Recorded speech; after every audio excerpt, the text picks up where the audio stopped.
ہمارے سامنے یہ چیز ہے کہ اللہ نے حکم دیا کہ ذبح کرنا ہے تو یہ اللہ کے رضا کے خاطر اور اس کی خوشنودی کے خاطر کرنا ہے، اس لیے نہیں کہ گوشت ہمیں ملے گا ہم کھائیں گے یا فریز وغیرہ کے اندر رکھیں گے کئی دنوں تک چلے گا، ہاں، یا پھر مطلب یہ کہ لوگ کہیں گے کہ دیکھو کتنا مہنگا جانور لایا اور یہ ہر سال ذبح کرتا ہے، یہ کچھ فیلنگز نہیں ہے. گوشت تو ملنا ہی ہے، آپ کو گوشت تو ملنا ہی ہے، ذبح کرنے کے بعد خون تو بہانا ہی ہے، لیکن اللہ تک وہ چیزیں نہیں پہنچتی. اللہ تمہاری اخلاص کو، تمہاری تقوی کو دیکھتا ہے، جو قرآن شریف کے اندر صاف موجود ہے. مولانا جیسے کہ آپ نے ابھی بات کی اور آپ نے بتایا کہ کچھ مہنگے جانور یا اس کی کوئی یہاں پہ پرواہ نہیں ہوتی، جانور چاہے کتنا بھی مہنگا ہو لیکن وہاں پر جو آپ کے جو جذبات ہے، آپ کی جو فیلنگس ہے وہی پہنچتی ہے. آج کے ہمارے پاس ایک کویشچن ہے کہ جو جانور ہے، کچھ لوگ ہوتے ہیں جو صاحب مال ہوتے ہیں، وہ اپنی حیثیت سے جو مہنگا جانور ہوتے ہیں وہ خریدتے ہیں، تو کیا یہ ضروری ہے کہ صاحب مال ہو یا پھر نہ ہو، مہنگا ہی جانور خریدنا چاہیے، یا پھر کوئی جانور ہے جو مہنگا ہے اس کے مقابلے میں جو سستا جانور ہے جس کے ایک جانور کے مقابلے میں 2 جانور آ جائے تو پھر اس میں کیا ہے فضل بھائی کہ جیسا کہ میں نے آپ کو بتایا کہ جانور کی قربانی جو ہوتی ہے اس میں اخلاص اور تقوی کو دیکھا جاتا ہے. اب ایک آدمی سستے 100 جانور لاتا ہے، اس میں کوئی عیب بھی نہیں ہے، کوئی کمی بھی نہیں ہے، سارے 100 جانور جو لایا ہے، جو جتنے زیادہ جانور لایا ہے وہ سارے عیب سے پاک ہے لیکن سستے ہیں. اور ایک آدمی اس کے اپوزٹ میں مہنگا جانور خرید کر لایا، ایک جانور لایا، تو اس میں کیا ہے کہ اخلاص دیکھا جائے گا کہ وہ سستے جانور لانے والا اس میں اخلاص کے ساتھ وہ سستے جانور ذبح کرتا ہے، 100 ذبح کرتا ہے، اخلاص ہے، تقوی ہے، پرہیزگاری ہے، اللہ کی رضا ہے، تو وہ سستا جانور اللہ کے یہاں قبول ہوگا. لیکن ایک آدمی مہنگا جانور خرید کر لاتا ہے اور یہ سوچ کر لاتا ہے کہ لوگ کہیں گے کہ دیکھو اس کے پاس اتنے پیسے ہیں اور یہ کتنا مہنگا جانور خرید کر لایا، تو ریاکاری اور دکھلاوا آ گیا، تو اس کی وجہ سے تمہارے تقوی میں، تمہاری اخلاص کے اندر کمی آئی، تو فرض ادا ہو جائے گا. آپ جانور لائے، اس کو ذبح کیا ہے، واجب ادا ہو جائے گا، لیکن اخلاص کے بنا پر جو اللہ رب العزت نے ثواب اور نیکی دینے کا وعدہ کیا ہے یا اس پر جو انعام دینے کا وعدہ کیا ہے اس میں پھر کمی آ جائے گی. تمہارا جیسا اخلاص ویسے اللہ کی طرف سے ثواب کے وعدے پورے کیے جاتے ہیں. اس کے سستا 1 لاؤ لیکن اس میں عیب نہ ہونی چاہیے، سمجھے، یا مہنگا 1 لاؤ، سمجھے، اس میں ریاکاری نہیں ہونی چاہیے. تو جیسے کہ آپ نے ابھی بتایا کہ جو جانور آپ سستا لائے یا پھر مہنگا لائے اس میں کوئی عیب نہیں ہونا چاہیے. تو ہمارے جو معاشرہ ہے، ہمارے جو مارکیٹ میں ہے، وہ کچھ جانور فار ایگزامپل ہم لے لیتے ہیں کہ بکرا قربانی ہے، اس کی کنڈیشن ہوتے ہیں کہ جانور جو ہے وہ منیمم ایک ایج تک اس کی عمر کے بارے میں پوچھتے ہیں. تو ہم ابھی کچھ دن پہلے ہم مارکیٹ میں گئے تھے، بکرا مارکیٹ میں، تو وہاں پر ہم نے کچھ بکرے ایسے دیکھے کہ ان کی ایج 1 سال سے زیادہ تھی لیکن ان کے دانت نہیں. تو قربانی میں یہ ہوتا ہے کہ جو جس جانور کے جو دانت نہیں ہوتے اس کی قربانی نہیں ہوتی. تو کیا پھر یہ جائز ہے کہ اگر جو جانور ہے اس کی جو ایج ہے وہ 1 سال یا اس سے زیادہ ہے لیکن اس کے دانت نہیں ہے، تو پھر ایسے جانور یا ایسے بکرے کی قربانی کرنی جائز؟ فضل بھائی، جانور کی قربانی کے جو جانور ہے نہیں اس کے اندر عمر دیکھی جائے گی کہ اس کی عمر شریعت مطہرہ کی کنڈیشن کے مطابق پوری ہو گئی ہے. جیسے آپ نے بکرے کی مثال دی، تو بکرے کی عمر 1 سال ہے شریعت میں، تو 1 سال یا اس سے زیادہ عمر ہو گئی ہے، اگرچہ اس میں دانت نہیں آئے ہیں، سمجھے، وہ نہیں دیکھا جائے گا. سال ختم ہو گیا تو اس کی قربانی جائز ہے. دانت آئے ہیں یا نہیں آئے ہیں وہ ضروری نہیں ہے، اس کی جو عمر ہے وہ شریعت کی کنڈیشن اور اس کے ترمز کے بنا پر پوری ہونی چاہیے. اوکے، تو جو جانور ہے اس کی جو ایج ہے وہ ایک لمٹ کراس کر جائے گی، پھر اس کے دانت وغیرہ کچھ نہیں دیکھا جائے گا، وہ قربانی کے لائق وہ جانور ہو جائے گا. مولانا، ہمارے جو معاشرہ ہے، ہماری جو سوسائٹی ہے، اس میں ایک چیز میں نے بہت کامن دیکھی ہے کہ فار ایگزامپل ایک جو فیملی ہے اس میں 2-4 ممبرس ہے وہ رہتے ہیں، اور وہ جو 2-4 جو سبھی ممبر ہے ان کے اوپر جو قربانی ہے وہ واجب ہو جاتی ہے. لیکن کچھ لوگ کیا کرتے ہیں کہ فار ایگزامپل جو ہیڈ آف فیملی ہوتا ہے، مطلب جو وزیر ہوتا ہے، جو بڑا ہوتا ہے، جو گھر میں سب سے بڑا ہوتا ہے، وہ صرف اپنا جو جانور کی جو قربانی ہے وہ ادا کر دیتا جو حصہ ہے وہ دے کر کچھ نہ کچھ حساب سے وہ اپنی جو قربانی ہے وہ کر لیتا ہے، اور باقی کے لوگ اپنے قربانی کا حصہ نہیں دیتے یا پھر قربانی نہیں، اور وہ سمجھتے ہیں کہ جو ہماری ایک نے قربانی کر دی تو ہم سب کی قربانی ہو گئی. یہ معاشرے کے اندر سب سے بڑی غلطی ہے اور سب سے بڑی غلطی ہے. اور چند دنوں پہلے اس کا میں نے ایک پوسٹ، یہ جو مسئلہ ہے وہ گجراتی میں اور انگلش میں لکھ کر ایک پوسٹ بھی میں نے شیئر کیا تھا، کیونکہ سب سے بڑی غلطی ہے کہ گھر کے اندر جتنے ممبر ہوتے ہیں، فیملی ممبر ہوتے ہیں، ان میں سے جو ودیل جس کو بڑا کہتے ہیں وہ ایک قربانی لاتا ہے، ہر سال کسی نہ کسی نام سے کہ اس سال میرے نام سے، آئندہ سال میرے بھائی کے نام سے، پھر اس کے والد کے نام سے، اس کے بیٹے کے نام سے، مطلب گھر میں ایک قربانی کا جانور کو ذبح کر لینا اور سارے ممبر جن پر قربانی واجب ہو گئی ہوتی ہے اور وہ یوں سمجھتے ہیں کہ ایک جانور خرید کر لائے، ذبح کر دیا، سب کی طرف سے ادا ہو گئی، حالانکہ گناہ ہے، یہ غلط فہمی ہے۔ گھر کے اندر جتنے فیملی ممبرز رہتے ہیں سب نصاب کے مالک ہو گئے ہیں، صاحب نصاب ہو گئے، سب پر قربانی واجب ہو گئی ہے، تو سب کو الگ الگ اپنا حصہ لینا پڑے گا۔ اگر بڑا جانور لاتے ہیں اور گھر میں 7 ممبر ہے تو پھر 7 حصے اس میں رکھ لیے جائے، سب کی طرف سے قربانی ہو گئی۔ اور اگر ایک بڑا جانور نہیں لا سکتے تو الگ الگ ایک ایک بکرا، ایک ایک دمبا لے کر آئے تو سب کی طرف سے ادا ہو جائے گی۔ تو یہ اس وقت ہوگا جب سارے فیملی ممبرز کے اوپر قربانی واجب ہو گئی ہے۔ اگر کتنے بھی فیملی ممبر ہیں لیکن ایک پر قربانی واجب ہوئی ہے تو اس ایک کا حصہ ہوگا یا اس ایک کی طرف سے قربانی لا کر ذبح کرنی پڑے گی۔ سب کے اوپر قربانی واجب ہو گئی ہے تو سب کو اپنا حصہ لانا پڑے گا۔ ایک کی قربانی کی وجہ سے ساری فیملی ممبرز کی طرف سے قربانی ادا ہو گئی، یہ سمجھنا یہ غلط فہمی ہے، اس سے قربانی ادا نہیں ہوگی، آپ کے اوپر وہ پینڈنگ رہے گی اور وہ گناہ ہوگا۔ مولانا ہم نے بہت سارے کویشچن کر لے، لیکن ایک کویشچن جو ہے وہ ہمیں بہت آگے کر لینا تھا سٹارٹنگ میں ہی۔ میں آپ سے جاننا چاہتا ہوں، ہم نے جو قربانی کے ریلیٹڈ باتیں کی، لیکن قربانی ایکچوئل واجب کس کے اوپر ہے؟ کون ہے جسے قربانی کرنی ہی کرنی ہے؟ قربانی کس پر واجب ہوتی ہے؟ شارٹ میں آپ کا یہ سوال ہے کہ قربانی کس پر واجب ہوتی ہے۔ سب سے پہلے شریعت مطہرہ نے قربانی واجب ہونے کے لیے، قربانی کے واجب ہونے کے لیے چند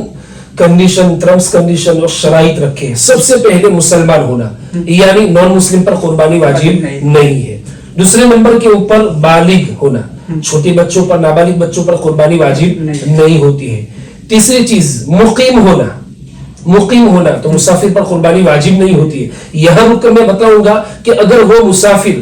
ایسی جگہ پر ہے، ایسی حالت میں ہے کہ قربانی کرتا ہے تو یہ بہتر ہے، البتہ مسافر پر قربانی واجب نہیں ہے، مقیم پر قربانی واجب ہے۔ اور چوتھے نمبر پر مرد ہو یا عورت ہو، دونوں پر قربانی واجب ہے۔ اور پانچویں نمبر پر یہ ہے کہ یہ سارے ٹرمز اور کنڈیشن، سارے شرائط کے ساتھ ساتھ یہ سب صاحب نصاب ہو۔ اور صاحب نصاب کا مطلب یہ ہے کہ آپ کے پاس 7.5 تولہ سونا یا 52.5 تولہ چاندی ہو، یا اس کی ویلیو کے برابر آپ کے پاس کچھ نقد رقم ہو، یا پھر آپ کے پاس آپ کی ضرورت اصلیہ سے زیادہ سامان ہو، اور اس سامان کی جو ویلیو ہے، اس کی جو قیمت ہے یا اس کی جو ملکیت ہے، وہ 52.5 تولہ چاندی کی ملکیت، اس کی ویلیو یا اس کی قیمت کے بقدر ہو جائے، سمجھے۔ لیکن یہاں پر سال کا زکات کی طرح سال کا پورا ہونا ضروری نہیں ہے۔ تو ان ٹرمز اور کنڈیشن کے ساتھ قربانی اس آدمی کے اوپر واجب ہو جائے گی۔ مولانا اگر آج کی جو مارکیٹ ویلیو ہے جو چاندی کی، اس کے حساب سے اگر ہم بات کریں تو جو 52.5 تولہ چاندی ہے اس کی قیمت اراؤنڈ 55,000 to 60,000 ہوگی۔ تو آج کا جو ہماری سوسائٹی ہے اس میں تو شاید ہی کوئی ایسا بندہ ہوگا کہ جو 55 یا 60,000 جس کی ملکیت نہ ہو، جس کا بینک بیلنس نہ ہو، تو پھر ایسی کنڈیشن میں کیا ہوگا مسئلہ؟ اصل میں لوگوں کی یہ سوچ بن گئی ہے کہ جیسے مولانا نے بتایا کہ 52.5 تولہ چاندی یا 7.5 تولہ سونا ہونا چاہیے، سمجھے۔ بس یہ سوچ ہے کہ ہمارے پاس تو اتنا سونا نہیں ہے، اتنی چاندی نہیں ہے، جبکہ اس کے بقدر ان کے بینک بیلنس، ان کی بینک کے اندر، اکاؤنٹ کے اندر اتنے پیسے ہوتے ہیں، اس کی طرف نہیں دیکھتے ہیں، وہ سونا اور چاندی کی طرف دیکھتے ہیں۔ اس لیے مجھے کہنا پڑا کہ اس کے بقدر یا اس کی ویلیو کے برابر آپ کے پاس رقم ہو، یا ضرورت اصلی سے زیادہ آپ کے پاس چیزیں ہو، سامان ہو، جس کی جو ملکیت ہوتی ہے، اس کی جو ویلیو ہوتی ہے، وہ 52.5 تولہ چاندی کے بقدر ہو جاتی ہے۔ اس لیے مجھے کہنا پڑا۔ اور مولانا جو ایک ہمارے جو یہاں پر کیا ہوتا ہے کہ جو بکرا ہوتا ہے اس میں صرف ایک ہی حصہ ہوتا ہے، اور جو بڑا جانور ہوتا ہے جیسے کہ پاڑا وغیرہ ہو گیا، اس میں ایک جانور میں 60 حصے ہوتے ہیں۔ تو بکرے کا تو کوئی مسئلہ ہی نہیں ہے، جو بڑا جانور ہے اس میں جو 60 حصے ہم لوگ کرتے ہیں، اس میں کچھ لوگ کیا کرتے ہیں کہ اس میں حضور صلی اللہ علیہ وسلم کا بھی ان کا حصہ رکھتے ہیں۔ تو یہ جو حضور کا جو حصہ رکھنا ہے وہ لازمی ہے یا پھر نفل ہے؟ نہیں، اس میں کیا ہے کہ آپ صلی اللہ علیہ وسلم کا عام طور پر میں اور آپ یا سماج کے اندر بڑے جانور کے اندر ان کا حصہ رکھا جاتا ہے، بلکہ بعض لوگ تو الگ سے بکرا لا کر ان کے نام کا ذبح کرتے ہیں۔ تو یہ کیا ہے کہ ضروری نہیں ہے، اور لازمی نہیں ہے، فرض نہیں ہے، اور واجب بھی نہیں ہے، کچھ بھی نہیں ہے۔ رکھنا آپ کے لیے بہتر ہے، ثواب ملے گا، اور اس لیے رکھتے ہیں لوگ کہ بھائی آپ صلی اللہ علیہ وسلم کہ کرو تو ہم پر احسان ہے. لقد من اللہ علی المؤمنین اذ بعث فیہم رسولا من انفسہم، اللہ نے ہمارے درمیان ہم ہی میں سے رسول اور نبی کو بیچ کر ہم پر احسان کیا. اور کیا احسان کیا کہ بھائی نبی اور رسول کے ذریعے آسمانی کتابیں آئی، جیسے ہماری امت پر قرآن کریم آیا، تو قرآن کریم سے ہمیں راہ ہدایت ملی، صراط مستقیم پر چلنے کی توفیق ملی، بہت سارے احکام، بہت ساری زندگی گزارنے کے طور و طریق ملے. وہ بہت سارے احسانات ہیں جن کو ہم گن نہیں سکتے، شمار نہیں کر سکتے. ان احسانات نبوی کو سامنے رکھ کر ہم اپنے سماج اور معاشرے کے اندر جب بھی قربانی کرتے ہیں تو آپ صلی اللہ علیہ وسلم کا، یہ حضرت عائشہ کا، یہ حضرت ابراہیم اور اسماعیل علیہ السلام کا حصہ رکھتے ہیں. نہ رکھے تو کوئی گناہ نہیں ہے، رکھے تو اس کے لیے ثواب ہے. ان شارٹ جو لوگ رکھتے ہیں وہ حضور کی محبت میں رکھتے ہیں، نہیں ہے، اس کی کوئی پراپرٹی نہیں مطلب وہ نصاب کا مالک نہیں ہے. لیکن جو قربانی کے جو 3 دن ہے اس کے اندر آتے آتے اس کے پاس وہ صاحب مال ہو گیا، اس کے پاس اتنی پراپرٹی ہے، اتنا کیش اماؤنٹ آ گئی، تو پھر اس کے اوپر قربانی کرنا جائز یہ ہے؟ بڑا اہمیت والا امپورٹنٹ مسئلہ ہے. عاقب بھائی جو منشی ہے ماشاءاللہ صاف صفائی کے اوپر بہت اچھا کام کرتے ہیں، اللہ ان کو